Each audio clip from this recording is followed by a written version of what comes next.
Hello everybody, Epsilon9 here, and I'm playing the full release of Space Run Galaxy. I've been playing a couple levels of this after I get home from work, because I didn't want to show you guys the first several levels, because you saw some of that with me playing the beta, and I don't want to give the wrong impression that maybe this game's a little bit too easy, because trust me, when you get to the later runs, this game gets pretty frickin' hard. Also, I only just recently discovered this, but the Vera system, that isn't just the system where the whole game takes place. That's just the first system. Apparently there's 3 others, thus making this game about 4 times as big as the last Space Run game. Now, at each one of these locations, I do recommend going to the merchant first, and if they have a secret available, purchase it, because that'll get you an extra pathway to one of the locations, and it'll keep you from having to make an extra stop that you normally wouldn't have to. Spaceport allows you to add on a couple more hexagons to each respective ship, depending on whether or not you've built them at the merchant, and of course, obviously, you have the missions. I'm currently debating as to whether or not I should do one of the missions right now, or if I should fast travel to a location where I have resources and transport them to a mechanic to upgrade the equipment I have, and thus make the mission I'm going to undertake easier. You never stop by just to chat.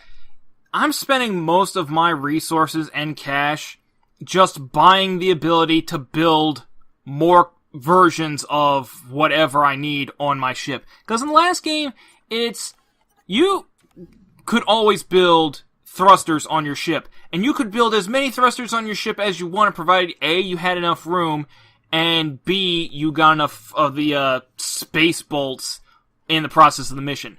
But now, no, you can only build, so many, and then you have to go to the mechanic and then purchase the ability to build one more. And you don't just purchase it with money, you purchase it with money and these resources that you unlock from the mission. And the resources are stuck in whatever cluster or location they are, and you have to manually transport them from one location to the next in order for the mechanic to take what you have in that specific location and build the next thing that you need. Which is increasing the amount of time that you have to play. In something of a good way, but at the same time not, because you wind up having to go through and fight boss levels just to transport the materials that you need in order to build more thrusters on your ship, or getting the ability to build more laser cannons on your ship. Because sometimes that shit gets destroyed. And say, for example, you can only build a maximum of 7 on your ship. If you've built those 7, and one of them gets destroyed, you cannot rebuild that one. That's it. You've reached your limit. And I think that sucks. This game is quite a bit harder than the casual game that Space Run was. So far, we haven't actually had a version of the one customer from the first game where he tasks you with transporting VIPs, and thus their domes can't be fitted in the middle of the ship like cargo is, therefore giving a buffer zone. The VIPs need to be put on the outside of the ship so that way they get a good view of space. And the thing is, most of your weapons are designed to be on the outside of the ship, so not only does that remove the buffer zone for those VIPs, and thus put them, at a greater risk of being destroyed, but it also limits the amount of weapons that you can build on your ship, because rockets, at this point in the game, are the only weapons I can put on the inside of the ship that can actually attack outwards. Everything else needs to be put on the outermost layer. Also, it could just be me, but I'm thinking, I feel like the weapons in this game are not as powerful as they were in the previous one, and I get that feeling because it feels like the enemy weapons are more powerful than the ones that I have. And it winds up being the kind of thing that it happens in most games where, okay, so the enemy, you versus one enemy, that's fine. You versus a couple enemies, that's fine. Because, collectively, you are more powerful than they are. But the thing is, they don't have to survive. They're not there to survive and you die. They're only there to whittle you down so that way eventually one of their equally powerful guys, because you have enemies A through D that are all the same power level, and yeah, you can be enemy A and enemy B and enemy C, but the thing is, enemy A, B, and C all wore you down enough that enemy D can, if not destroy you, then either destroy some of your cargo, or destroy enough of your thrusters that you don't get the 3-star time rating. Because the thing is, if you want the best possible score on a run, you need to get the 3-star time rating and deliver all cargo.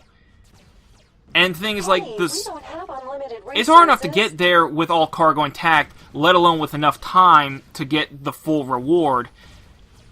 And sometimes they actually admit, like, yeah, in this game, sometimes you need to make multiple trips because you do not have enough room on your ship to transport all the cargo at once and also keep it safe and build up enough weapons and thrusters to get there safely in the allotted amount of time. So, if you want a casual base defense game, go for the first Space Run. If you want something that's a bit more challenging and has quite a bit more length to it, and has more sophisticated mechanics, more gameplay mechanics to it, Space Run Galaxy is what you're looking for.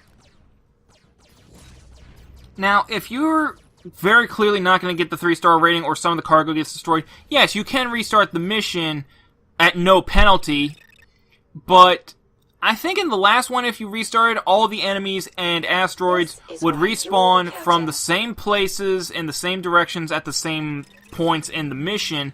And this one, they will respawn in different places sometimes. So you can't go in thinking, okay, so these enemies are going to be appearing from the northwestern direction, so I'll just build a laser cannon there first off. No, because that will wind up screwing you over, because next thing you know, they're coming from the southeastern direction, and you just built a laser cannon up in the northwestern direction for no reason whatsoever. Sometimes all enemies will come from, like, the northern side, from the northeast and the northwest, and thus you can just put all your weapons there and focus on putting the cargo down towards the southern half of the ship, as well as the thrusters there to keep them protected. Other times, and the most annoying time of all, is when they come from literally every single freaking direction. Because that means you have to spread out all of your freaking weapons. And that puts the thrusters at quite a bit of disadvantage, because you can only put the thrusters on the back of your ship.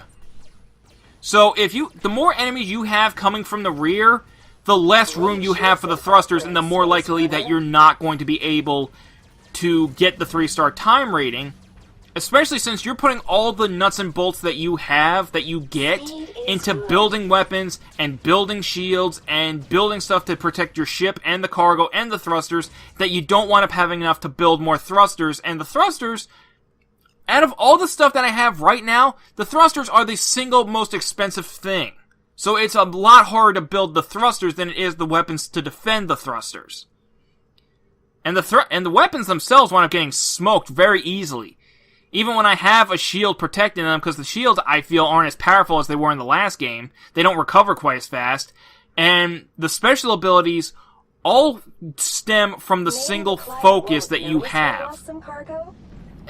Yeah, I did lose some cargo, but fortunately, I'm the customer, so it doesn't really matter that much. It is a bit frustrating because in Space Run, with the exception of the last boss on the hardest difficulty, the last couple missions on the hardest difficulty, I was typically pretty reliably able to get the 3-star rating, actually the 5-star rating, because you get 2 stars for delivering all cargo 100%, and 3 stars for perfect time. So I was able to get the 5-star rating every single time on the first try, if not, like, maybe restarting, and then with knowledge of how the enemies are going to appear, then I'd get it on the second, maybe the third time. It wasn't until, like, the last couple levels on the hardest difficulty that I need to redo some stuff in order to get some extra money in order to buy better stuff. In this game, I need to learn, don't sweat that you didn't get the 3-star rating on the time the first time around. Just focus on getting all the cargo delivered. then just focus on doing all that over and over again, build up enough points or levels or whatever you need, and then once you've bought everything, once you've maxed everything out, then go back and get the 3-star rating on everything, just to clean up and get the achievements or whatever. But useful choice. Now, last thing I was talking about was the special abilities, that the special abilities are different in this game than how they functioned in the last one. Because in the previous game, you could use the special ability from all the lasers, and the thing is, like, each one of the lasers would then have a recharge time. That's what it was, is each one of them had its own special ability, and then they had the recharge time, and that's what kept you from spamming them. Now, you have focus.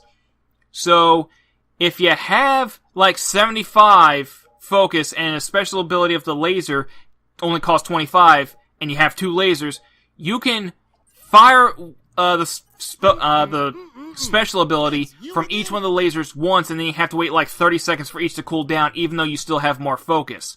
Or, if you have the 2, but you only have 25 focus because you only have the one thruster, then you can fire off the special ability from the one, and the other may be ready to use it, but you don't have enough focus to use it on the second one.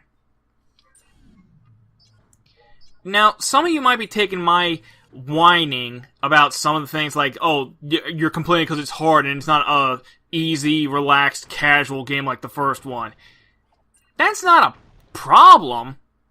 The biggest problem that might be is that I'm worried now that because this is harder, I might not be able to beat this by the time No Man's Sky comes out, and I'm not going to be playing like 2 space-varying games at the same time. I'm going to be focusing a lot more on No Man's Sky because, well, it's new. If a new game comes out and you got the new game, you want to put more focus on the new game than the old one. Even if the old one's better, you're going to be putting more focus initially on the new one until you get bored and then eventually migrate back to the better one. Is Space Run Galaxy better than No Man's Sky? How the hell should I know? No Man's Sky is not out yet. But hey, they're 2 different games, okay? Yeah, you're flying through space in both, but one's tower defense, the other's exploration. They're 2 different flavors, just in similar packaging. And even the packaging's not that similar. The packaging's not, quite frankly, not similar at all. I don't know what the hell I'm talking about. I got the space madness.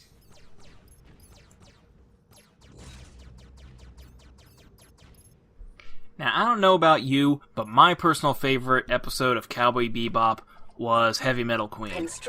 Was it the best episode of Cowboy Bebop? Certainly not. It's certainly, yeah, I think that every time someone makes a top 10, it would be, one of the more forgotten ones. I mean, Cowboy Bebop's an amazing show. But I liked Heavy Metal Queen because that was the only episode that actually acknowledged heavy metal as a form of music. Which it's often an underappreciated form, I feel. And Space Trucker. Yeah! Space Truckers! Which is totally unlike a regular truckers. Like, regular truckers, boring. Space Truckers, oh, now you're interesting. Now you gotta deal with pirates. And he's like, no having to worry about the open road. It's not exactly open, is it? I mean, you still have to worry about traffic sometimes, and you can't go off-road. But space, that's 3 dimensions that you can frickin' move in. That's open. That's going across the final frontier. That's being truly alone out there. Alone with your thoughts. Now, I haven't actually followed, like, too much on what you can do in No Man's Sky. You think you can be a space trucker in that? If you can't be a space trucker in No Man's Sky, like, day 1, you think maybe they'll add in a patch down the road that you can be a space trucker? I really hope so. But if not, you got Space Run, and you got Space Run Galaxy, 2 great games in which you can be a space trucker. Yeah. Look at my trucker hat. You always surprise me. Here's a totally random question. What do you think a Diglett tastes like? You know, like the Pokemon? You think a Dugtrio, like, tastes better or worse? Is it, like, a more potent flavor? Or would it just be the same, but, like, 3 of them? I don't know why that thought popped in my head, but it did. and I thought I'd share it with you. You know they eat Pokemon. Except for Magikarp. You can't eat a Magikarp for some reason. I think they actually tried to eat a Magikarp the one time and, like, Meowth broke his teeth on it. But then again, it's like, I swear I saw, like, Magikarps on signs or whatever, so maybe there's, like, a special way to prepare a Magikarp. Because otherwise, like, Magikarp's just completely useless. Gyarados isn't even that good. Yeah, I said it. In No Man's Sky, do you think you can name your ship? I hope so. Then again, I'm going to have to hop on really quick, and hopefully I can get the name Space Cowboy. I'd imagine a lot of people would be trying to go and get the name Space Cowboy for their ship. Or maybe like the Outlaw Star. If I can't get Space Cowboy, I might go for Outlaw Star. Because I like that anime. I liked it right up until it ended, and then I didn't like it because it ended. It's like, you guys set it up so you guys could go on and have more adventures, and you're not including the audience. I don't care if it's not going to be as exciting as the adventures leading up to this point. I want to see you dumbasses dick around the galaxy a little bit more. No, if I can't think of anything, if I can't get anything, I might just call my ship the Diglett. Just because. Probably not going to do that. Diglett was actually a pretty decent Pokemon. Gen 1. Don't ask me about anything past Gen 1. I don't know. And quite frankly, I don't care that much. I don't care that much about anything past Gen 1. Although I did recently hear something about, in the upcoming Pokemon game, there's this one Pokemon who, its entire gimmick is that it dresses up like Pikachu. It's not a Pikachu, but it dresses up like Pikachu so that people will love it. Something about that I find charming. But back to names for ships. I'm pretty sure that there's going to be Space Cowboys and Bebops and Rocksteadies just because someone thinks that they're being clever that way. Which they kind of are. They're going to have Outlaw Stars, probably. You're going to have... How many ships, if you can name a ship in there, how many do you think are going to be named Death Star and Millennium Falcon? If you can name your ship, I'm pretty sure that there's also going to be one called the Righteous Indignation. When Fallout 4 was first coming out, I kind of thought that you could actually name the dog when you got it. Because when we saw the E3 footage, the dog was initially named just Dog, and then in a later clip it was named Dogmeat, and I thought that meant that you could rename the dog at some point, and they just happened to choose Dogmeat because that was the name of pretty much every other dog companion throughout all the Fallout games, with the exception of Rex in Fallout New Vegas. Turns out, no, you just call it Dog when you first find it because you don't know the dog's proper name, and then shortly after you find it, you meet Mama Murphy, who lets you know the dog's just named Dogmeat.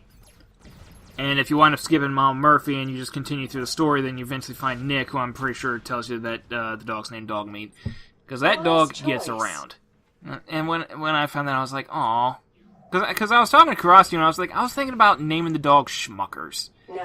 And if you're the one person who actually watches the Fallout 4 videos on my channel, specifically the Sawyer ones, where I took a look at some of the DLC, if you don't watch it, I don't blame you. Those videos are 98% sewage water. But if you did watch it, you would see that I did name the one robot Schmuckers. And that robot turned out to be kind of a pervert. I'm still not sure why. In case you hadn't noticed, yes, my gamer avatar for this game is in fact a trucker hat. You were able to get certain unique avatars for pre-ordering the game, which I got. And you get another unique avatar for having a Space Run save file on your computer. Now, the ones you get for pre-ordering it are kind of nice, but they're not as good as the hat, which is what you get if you have the first Space Run game on your computer, if you have a save file from the first game on your computer. And you are able to, I think, take a look at all the other avatars, and none of them are as good as the trucker hat, because space truckers! Urgh! Why are space truckers not more prevalent in video games? Why is space trucking not... Because, I mean, you got the US Truck Simulator video games, don't you? Why can't you have a space trucker simulator? Wasn't there that one Marvel character who was a trucker and he had a CB radio in his head, and that was like his only special ability? I can't for the life of me remember his name, and I should. The only reason why I found out about him is because you had those issues of Deadpool Team Up, which was, you had Cable and Deadpool, and then Cable died, and then the last several issues was just Deadpool teaming up with various other Marvel characters, and the comic still sold well, so then the guys at Marvel thought, okay, let's just have Deadpool team up with other with other Marvel characters, and that's what was advertised as. But then it turned out the Marvel characters he teams up with are unknown characters, like Hitmonkey, or that trucker asshole, or It, the Living Colossus. Not Colossus, It, the Living Colossus. Totally different character. He also at one point teamed up with Rocket Raccoon, but this was way before the Guardians of the Galaxy movie came out, so nobody knew who the fuck Rocket was.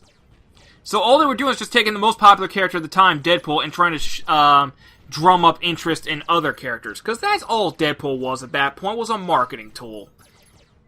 And the Space Trucker guys, like, they came out with that trucker guy in response to, like, Smokey and the Bandit and, like, truckers being a big thing in America at the point. But the thing is, like, they came out with the trucker character, like, 7 years after the trucker fad had already died off. Cannon ready. Good job, Marvel.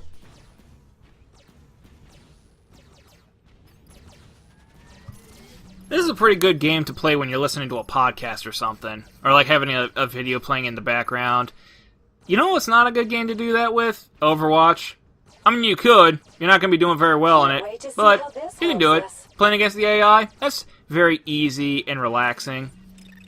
But most of the times, like, even if you're not doing competitive and you're only doing quick play, maybe you should keep your ears open, because the reason why Overwatch doesn't have any music playing during the matches is because you need to keep your ears out for the footsteps of enemy characters. They actually put that as like a subtle yet important gameplay mechanic. I actually just recently watched, I think it was Teens React Gaming. The thing is, I haven't watched like any of the React videos in a long time, but this one popped up just because I've been watching a bunch of Overwatch videos trying to learn some tips and tricks, so I guess that popped up in the queue, because it has Overwatch in the title and has a lot of views behind it. And I was watching it, and the one girl she picked Mercy because, ooh, she has pretty wings, and I was like, oh, kid, you're in for a world of hurt. And then he had this other one was like, she picked Zarya because she thought she was cool, and I'm like, oh, child, please don't do this. Because Zarya might be arguably the single most powerful character in the game, and she is really great at teamwork. Like, the better she is with her team, the better she is overall, and she is a freaking beast, but the problem is, she might technically be the hardest character in the entire game to use. And if you're, like, one of the guys out there who's like, oh, she's not that hard, it's like, well, your mind's a little bit more geared towards her, you're in the minority. It's like, yes, you can play, anybody of any skill can play Zarya, but the thing is, you don't need to be that good in order to play someone like Bastion or Torbjorn to the maximum of their skill. Zarya you need the most skill to play her to her maximum. You need a lot of practice, you need your head in the right spot, you need to communicate very well with the rest of your team members. Zarya's built around teamwork. Other characters like Torbjorn and Bastion, however, not so much. Granted, I wouldn't be dying so much as when I'm playing Bastion if I had one team member who was willing to watch my back.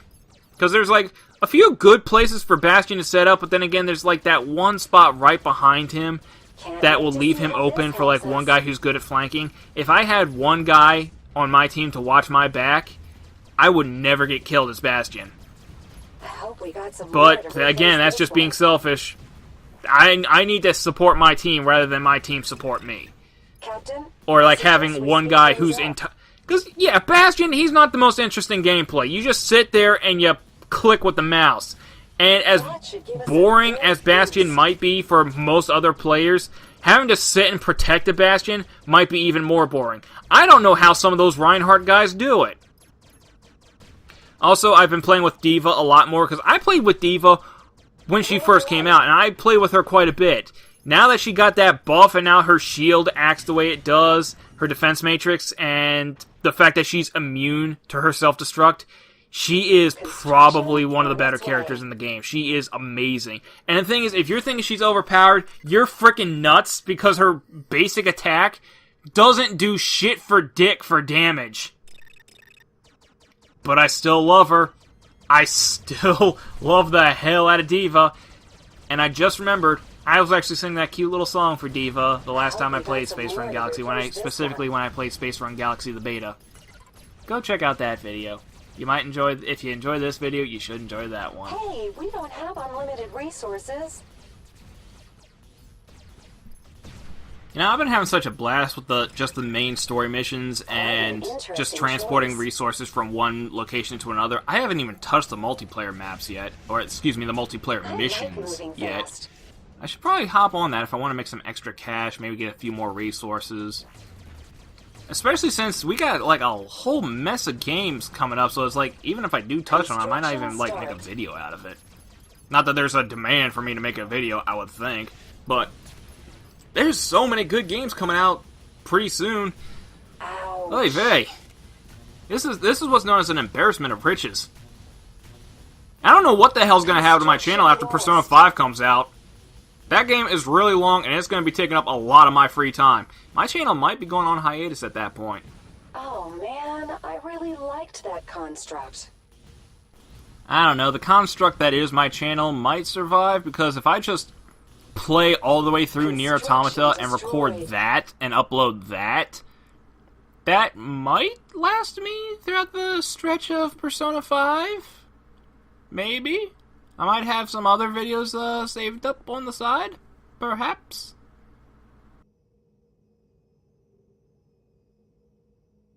I'm sure it'll all work out. I'm sure it'll be fine. Well, we survived with more than half the cargo. I give us a C-.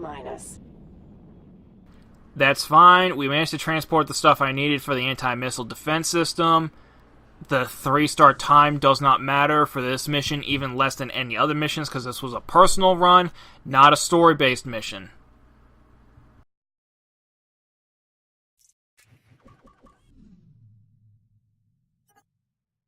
What do you want from me? I want you to build me an anti-missile defense system, you jive robot. Well, everyone, that was a good taste of Space Run Galaxy. If you're interested, I do recommend going out and buying it. I'm going to continue enjoying it in my personal time and trying to not get stressed out over dumb stuff.